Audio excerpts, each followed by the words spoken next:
There are a few ways to open Handling Pro Robo Guide.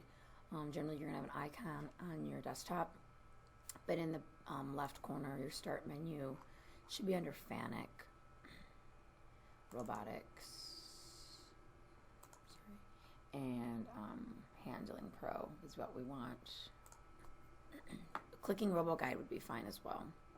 And there's a Handling Pro. These two are about the same. Okay, so when you launch, you get this extra helper window. I tend to close that.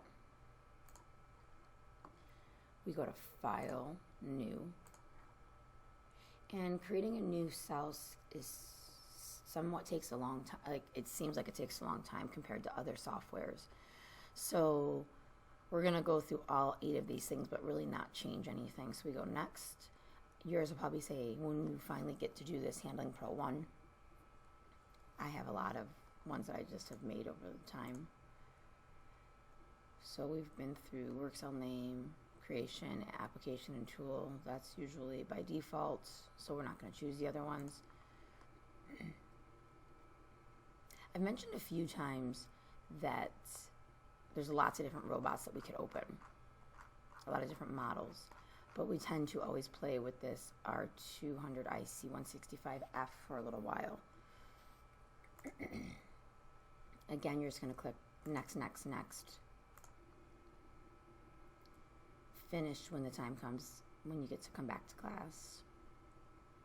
And it can take a long time, so I'm going to go ahead and pause this video and be right back.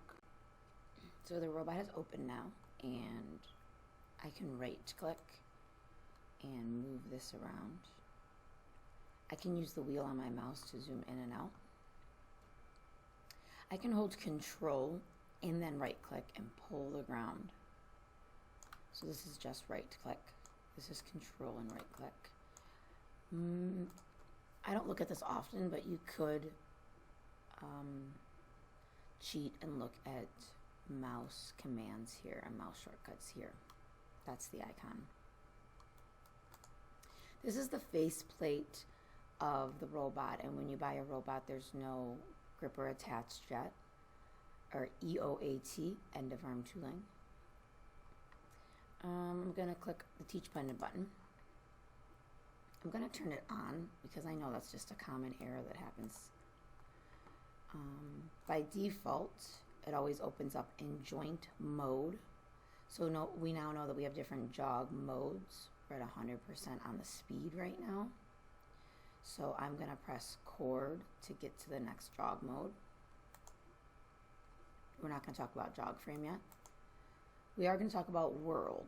So world is the next jog frame that we're learning. It's based on the Cartesian coordinate system, where it says 0, 0, 0 coordinates are located about right here. And there's a term that I'll give you because I can never say it exactly right, but it's the intersection of J1 and J2. J1 is actually down here. It moves the robot this way to this way. J2 is here. So somewhere at about the intersection is where the origin of world frame or jog mode, it can be called world frame or jog mode, is, and where the two sort of imaginary lines intersect, the coordinates would be 0, 0, 0 on the X, Y, and Z coordinate plane. So we've probably talked about the Cartesian coordinate system a little bit and world, and it's really confusing. It took a while for me to completely understand it. So we've been talking a lot about J1 through J6, but we haven't mentioned much about Y. There's XYZ and XYZ. So let's take a look at that. I'm going to speed it up a little bit.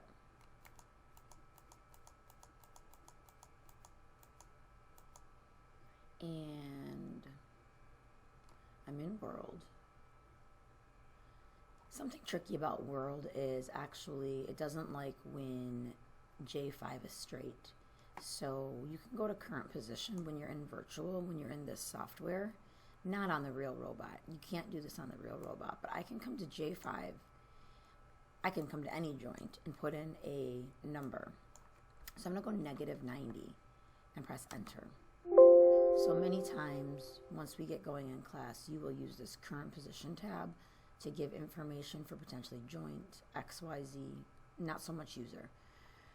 And then we can go back to the regular teach pendant. On the real robot, the only way to get the J5 wrist pointed up or down would be to literally jog it in joint negative J5. But we can cheat when we're in virtual mode by going to current position. So I'm gonna go ahead and pause this and come right back to you and start jogging off a screen, and you will have to guess what buttons I'm pushing.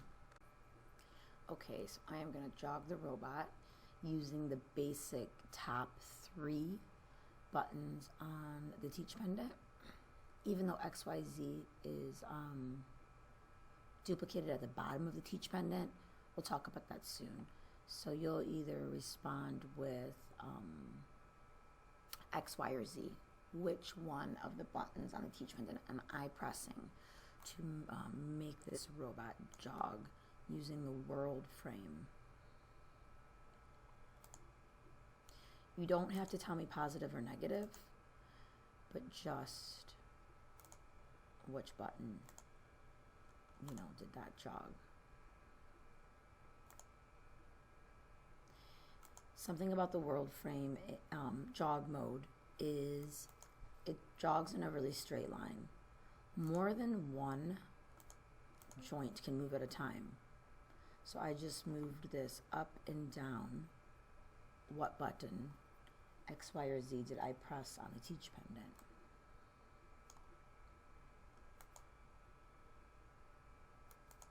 There is potentially a cheat if you can see it.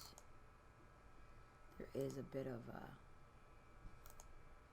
way you can cheat to this right now. It's moving straight, and you can always replay it, but you'll notice when jogging in world mode, it can move more than one joint at a time.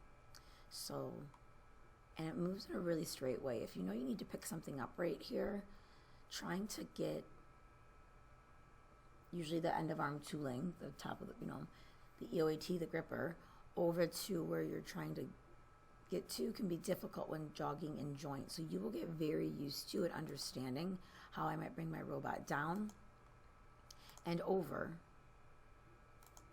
and back a little bit to get to a specific point using the world jog mode